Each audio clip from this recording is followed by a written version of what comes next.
ಎಲ್ಲರಿಗೂ ನಮಸ್ಕಾರ. ಶ್ರೀ ಕನ್ಯಕಾ ಪರಮೇಶ್ವರಿ ಪುರಾಣ ಅಧ್ಯಾಯ 8.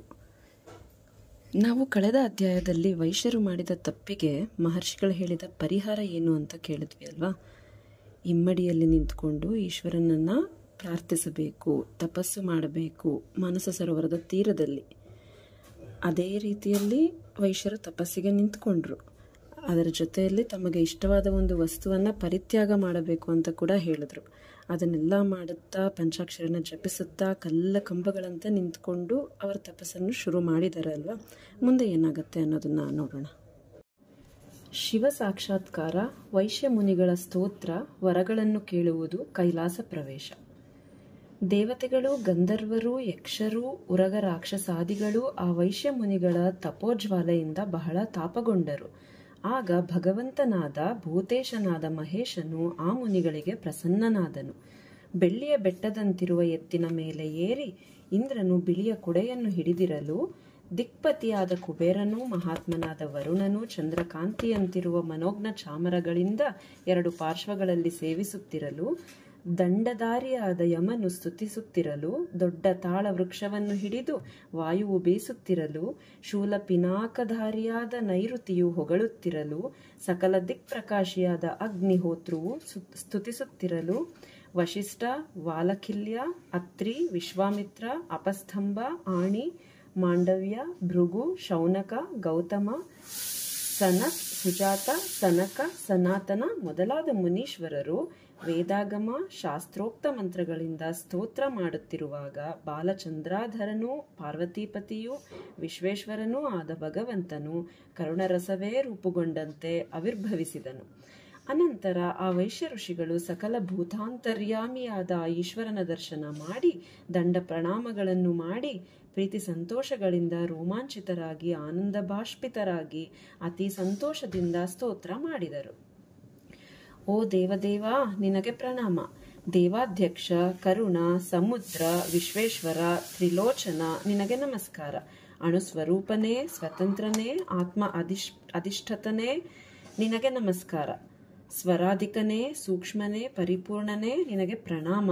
ಮೃತ್ಯುಂಜಯನೇ, ರುದ್ರನೇ, ನೀಲಕಂಠನೇ, ನಿನಗೆ ನಮಸ್ಕಾರ. ಮಹೇಶ್ವರನೇ, ಭವನೇ, ನಿನಗೆ ನಮಸ್ಕಾರ.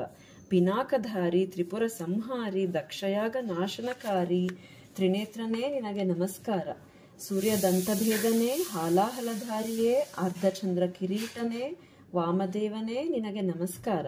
ಸರ್ವಭೂಷಣವೇ, ಶುದ್ಧ ಸ್ಫಟಿಕನೇ, ಜಗದ್ವ್ಯಾಪಿಯೇ, ನಿನಗೆ ನಮಸ್ಕಾರ. ಗುಣರಹಿತನೇ, ಶಾಂತನೇ, ನಿತ್ಯನೇ, ವಿಕಲ್ಪರಹಿತನೇ, ವಿರಾಗಿಯೇ, ಮಂಗಳ ಸ್ವರೂಪನೇ, ನಿನಗೆ ನಮಸ್ಕಾರ. ಮನ್ಮಥ ಸಂಹಾರಕನೇ, ಕೈಲಾಸ ಶಯನನೇ, ಮೇರು ಪರ್ವತ ಧನುರ್ಧಾರಿಯೇ, ನಾರಾಯಣ ಅಸ್ತ್ರಧಾರಿಯೇ, ಗಜಚರ್ಮಧಾರಿಯೇ, ಕರುಣಾ ಸಮುದ್ರನೇ, ನಿನಗೆ ಪುನಃ ಪುನಃ ಪ್ರಣಾಮಗಳು. ನೋಡಿ, ಈಶ್ವರನನ್ನು, ಶಿವನನ್ನು ಹೊಗಳೋದಿಕ್ಕೆ ಪದಗಳ ಸಾಲದು ಅನ್ನೋದಕ್ಕೆ ಇದೇ ಸಾಕ್ಷಿ. ಎಷ್ಟು ವಿಧವಾದ ಪದಗಳನ್ನ ಉಪಯೋಗಿಸಿ ಶಿವನನ್ನ ಹೊಗಳಿದ್ದಾರೆ ಇಲ್ಲಿ.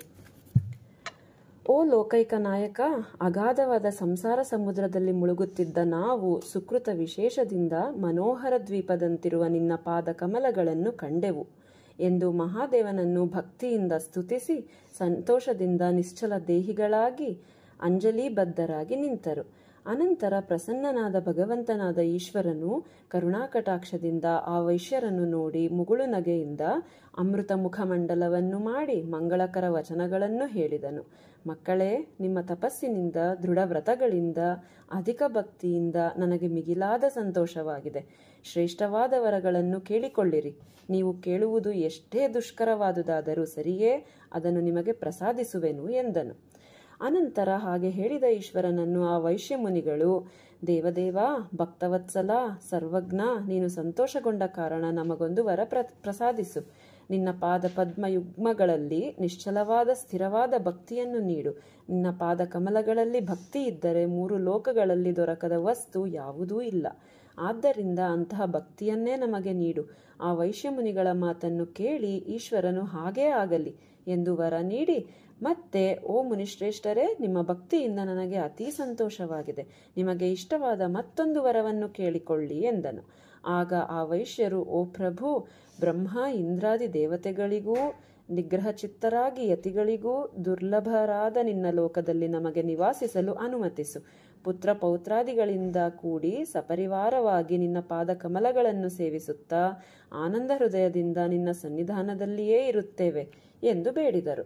ಆಗ ಮಹಾತ್ಮನಾದ ಕೈಲಾಸಪತಿಯು ಆ ವೈಶ್ಯರನ್ನು ನೋಡಿ ಸಂತೋಷಿಸಿ ಅವರ ಕೇಳಿಕೆಯ ಪ್ರಕಾರ ರತ್ನ ಖಚಿತವಾದ ಕೋಟಿ ಸೂರ್ಯ ಪ್ರಕಾಶವಾದ ವಿಮಾನಗಳಲ್ಲಿ ಅವರನ್ನು ಹತ್ತಿಸಿಕೊಂಡು ಗಂಧರ್ವರಿಂದ, ವಿದ್ಯಾಧರರಿಂದ, ಸಿದ್ಧರಿಂದ, 4 ವೇದಗಳಿಂದ ಸ್ತುತಿಸಿಕೊಳ್ಳುತ್ತಾ ಕೈಲಾಸಕ್ಕೆ ಪಯಣಿಸಿದನು.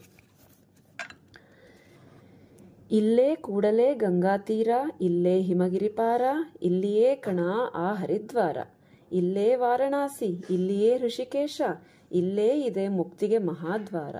ದಕ್ಷಿಣೇಶ್ವರವಿಲ್ಲಿ, ರಾಮೇಶ್ವರವೂ ಇಲ್ಲಿ, ಇಲ್ಲಿಹನು ಸರ್ವ ದೇವಾವತಾರ. ಅಲ್ಲಿಗಿಲ್ಲಿಗೇಕೆ ಸುಮ್ಮನೆ ಎಲೆಯುವೆ ದೂರ ದೂರ, ಇಲ್ಲೇ ಓಂ ಪೂರ್ಣಮಿದೆ, ಓಂ ಮನವೇ ಓ ಭಾರ ಭಾರ. ಎಲ್ಲಿ ಪೂಜೆ ನಡೆಯುತ್ತಿಹುದೋ ಅಲ್ಲೇ ನನ್ನ ದೇಗುಲ, ಪ್ರಾರ್ಥಿಸಿರುವುದಾರ ಹೃದಯ ಅದುವೇ ನನ್ನ ಗುರುಕುಲ. ದೇವರೇಗಳಾರ್ಗೆ ನೆನಪು ನಾನವರ ಕುಲ. ನೋಡಿ, ಇಲ್ಲಿ ತಪಸ್ಸಿಗೆ ಮೀರಿದ ಶಕ್ತಿ ಮತ್ತೊಂದಿಲ್ಲ ಅನ್ನೋದನ್ನ ಲೇಖಕರು ತುಂಬಾ ಚೆನ್ನಾಗಿ ಪ್ರಸ್ತುತಪಡಿಸಿದ್ದಾರೆ. ಅವರು ನಿಷ್ಠೆಯಿಂದ ಮಹರ್ಷಿಗಳು ಹೇಳಿದ ಹಾಗೆ ತಪಸ್ಸು ಮಾಡಿದ ಕಾರಣ ಈಶ್ವರ ಪ್ರತ್ಯಕ್ಷ ಆಗಿ ಅವರಿಗೆ 2 ವರಗಳನ್ನ ಬೇಡ್ಕೊಳ್ಳಿಕ್ಕೆ ದಾರಿ ಮಾಡಿಕೊಡ್ತಾರೆ. ಇಲ್ಲಿಗೆ ಕನ್ನಿಕಾ ಪರಮೇಶ್ವರಿ 8ನೇ ಅಧ್ಯಾಯ ಮುಕ್ತಾಯ. ಧನ್ಯವಾದಗಳು. ಜೈ ವಾಸವಿ.